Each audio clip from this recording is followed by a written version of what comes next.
آپ دیکھ رہے ہیں مسائل کا حل چینل۔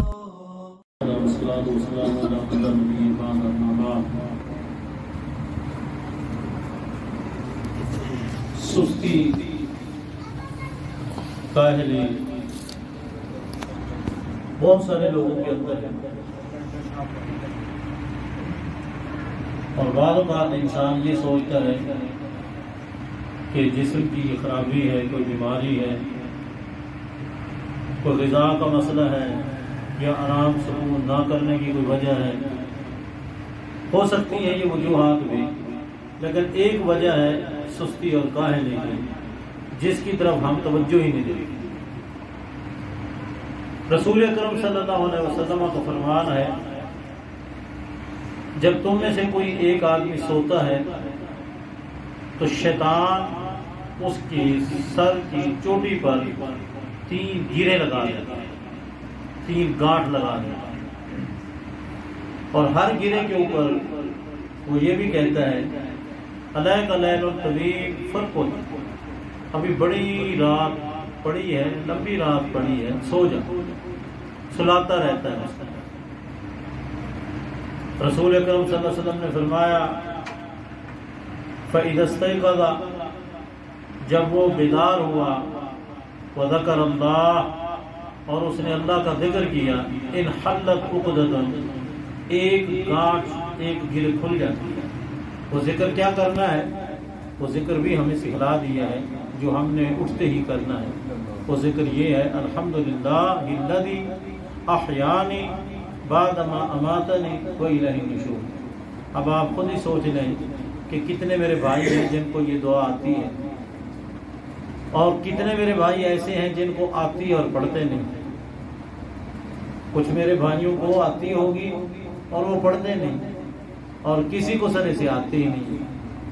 تو آپ نے فرمایا جب وہ اٹھتا ہے اور کہتا ہے الحمدللہ، تمام تعریفیں اس اللہ کے لیے ہیں جس اللہ نے مجھے موت کے بعد نئی زندگی دے دی، اور ایک نہ ایک دن ہم سب نے اللہ کے پاس جانا ہے۔ تو آپ نے فرمایا ایک گرہ تو اس وقت کھل جاتی ہے۔ پھر جب وہ وضو کرتا ہے تو پھر دوسرے گرہ کھل جاتی ہے۔ پھر جب وہ نماز پڑھتا ہے تو تیسرے گرہ کھل جاتی ہے۔ اب ایک آدمی نہ اٹھ کر اللہ کا ذکر کرتا ہے، نہ وضو کرتا ہے، نہ نماز پڑھتا ہے، اور روزانہ شیطان اس کے سر کے اوپر وہ گانٹھ لگا رہا ہے۔ جب روزانہ شیطان گانٹھ لگائے گا تو اس کو خاک توفیق ملے گی نیکی کی، کیونکہ اس نے گانٹھیں کھولنے کی تو کوشش ہی نہیں کی۔ جب روزانہ وہ تو لگا رہا ہے، یہ نہیں ہے کہ ایک دن لگا کے تو اس نے وہ نہیں کھولی تو اس نے کہا چلو اب دوسرے دن یہ تو پہلی لگی ہوئی ہے، نہیں، اس نے دوسرے دن پھر اور 3 لگا دیں گے، پھر تیسرے دن اور لگا دیں گے۔ اب ایک آدمی نہ روزانہ دعا پڑھتا ہے، نہ وضو کرتا ہے، نہ نماز پڑھتا ہے، تو اس کا تو پورا سر شیطانی جال کے اندر جکڑا ہوا ہے۔ وہ کیسے نماز پڑھے گا؟ وہ کیسے نیکی کی طرف آئے گا؟ اور آپ نے فرمایا جب وہ پڑھتا ہے، وضو کرتا ہے، نماز پڑھتا ہے، گانٹھیں بھی کھل گئیں، اور پھر آپ نے فرمایا اصبح نشیطا طیب النفس، وہ جب صبح کرتا ہے تو پھر حشاش بشاش، چست چلاک، چوک و چوبند، اور اس کے جسم کے اندر پھرتی ہے، اور آپ نے فرمایا طیب النفس، اس کا دل باغ بہار ہے۔ وَإِلَّا، اگر اس نے نہ ذکر کیا، نہ وضو کیا، نہ نماز پڑھی، تو آپ نے جو لفظ بولا ہے، آپ نے بولا ہے، میں نہیں کہہ رہا، کسی کو غصہ نہ آئے، آپ نے فرمایا اصبح خبیث النفس، اصبح خبیث النفس، اس کا نفس خبیث ہے، اس کا اندر پلید ہے، اور اس کے اندر خرابی ہے۔ اور آپ نے فرمایا کسلان، وہ سست، سارا دن سستی میں گزارے گا۔ محترم ساتھیو، سونا تو روزانہ ہی ہوتا ہے، اور گانٹھیں بھی روزانہ لگتی ہیں۔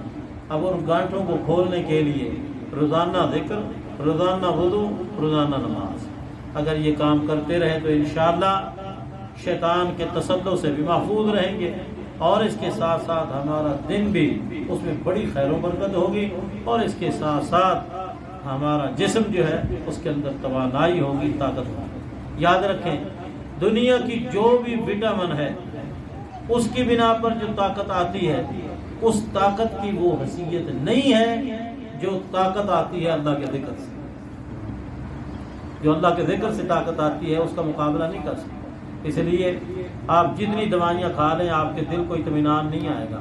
آپ کے دل کو اگر اطمینان آئے گا تو الا بذکر اللہ تطمئن القلوب، دل کا اطمینان جو ہے وہ اللہ کے ذکر سے۔